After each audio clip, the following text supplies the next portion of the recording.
The second thing I really thought of, and that was Dak Prescott got a new contract. 4 years, $240 million, $60 million a year, and I believe it was $80 million guaranteed. Okay. There's a lot here. So, and I've said this before, and I think Jerry Jones just happens to be the guy who this constantly is applicable to.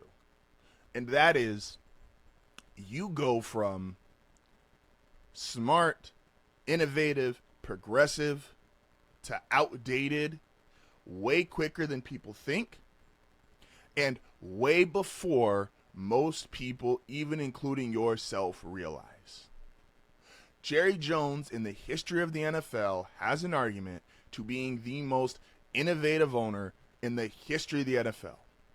You don't believe me? I don't really need to argue opinions. Just look at the facts of how he took that franchise, the way he's marketed it, the way he has run it, and look at just simply their evaluation. Look at being evaluated at a like he was the first guy to get to $1 billion, $2 billion, $3 billion. You know, we all love the LeBron stats. He's the first player to ever get to 10,000, 20,000, 30,000. Like Jerry has hit all those milestones with franchise evaluations. So he has done the long-term view of Jerry Jones as an owner. It's a success. This is a business. The point of the business is to make money, and you can't take that away from him. Now, and I think even Jerry did a great job with transitioning to the salary cap. We all know the reason why the New England dynasty is held in such high regard is because it's the first dynasty the majority of us saw, younger, older, etc., that had to deal with the salary cap. The 70 Steelers didn't have to deal with the salary cap. The Niners didn't have to deal with it. This is the first time that dynasty had to deal with it. And Jerry was pretty good about the salary cap when he first had to deal with it. Now, Jerry, in his later years, well, yes, there's been some things to fortunately just fall in his lap. He got Tony Romo undrafted. He got Dak Prescott in the 4th round. Some of these other guys who, you know, even CeeDee Lamb, who wasn't the first receiver off the board, some of these guys, Micah Parsons, like they have fallen to him. They have helped disguise some of the mistakes. But now, Jerry, who was innovative, hit all these milestones with growing the franchise, increasing its net worth. Now what's Jerry doing? Think about it.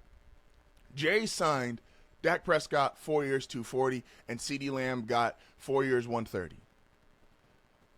If Jerry had just signed either of these guys a year before, we all know how I feel about Howie Roseman. Howie Roseman's the best GM in the sport, and I don't think it's particularly close.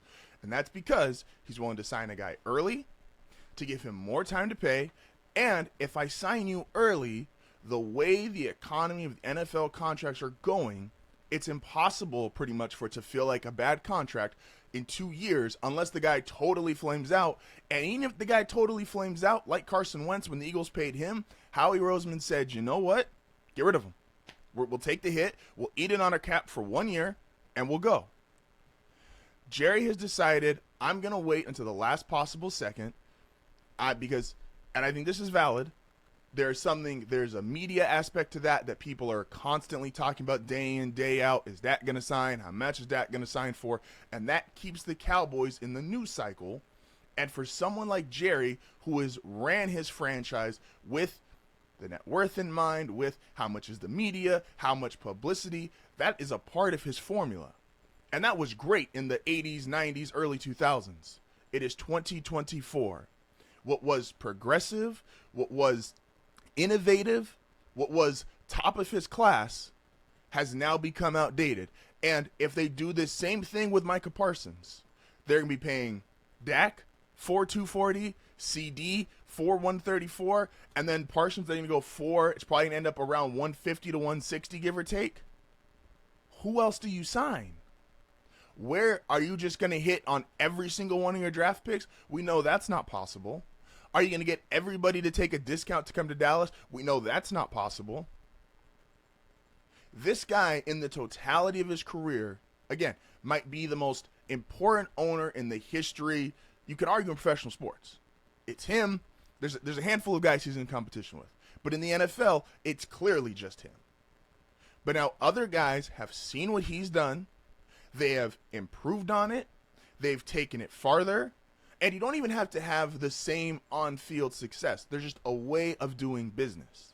I talked about this with Denver, with the Waltons. What did they just do? They signed Pat Surtain, gave him a huge signing bonus, and they put his contract in a way where they're going to be able to turn some of that money into signing bonus, write him a check, which they can do partially due to their overall net worth, and Jerry's not poor. He can do the same kind of stuff.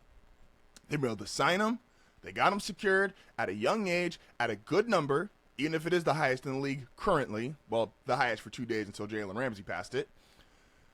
They're going to be able to turn a lot of it into signing bonus, and they're going to be able to keep going. And that's an ownership group that inherited a horrible Russell Wilson contract. Well, guess what? Next year, the Denver Broncos, after the horrible Russell Wilson contract, are going to have $76 million in cap space, by far the most in the NFL. By far the most in the NFL. And when you have the richest owners by a mile, the contracts they're going to be able to give out and the amount of money they can write in just singular checks to turn into signing bonuses to then help move their salary cap going forward, they figured out the same way that Howie Roseman wrote the blueprint. Pay these guys early, pay them often, turn a lot of it into signing bonus, give yourself X amount of years to pay off the contract, even if it is the top end of the market. Other guys are figuring out. Jerry's still back in 1992, 1993 when he was the best at it. Well, guess what, Jerry? It's no longer 93. You decided to wait. You overpaid Dak. You decided to wait. You overpaid CD. And it's not that these guys won't perform. But if you had just paid CD a year earlier, he'd be $7-8 million less. If you just decided to pay Dak a year earlier, he'd be $15 million less. That's the problem with waiting. I don't love the Jordan Love contract because to me, it terrifies me that a guy could play basically 9 good games and I'm paying him $250 million. But if I waited another year for Jordan Love, what was he going to cost me? 65, 66, $68 million a year? That's the reality of a lot of these contracts.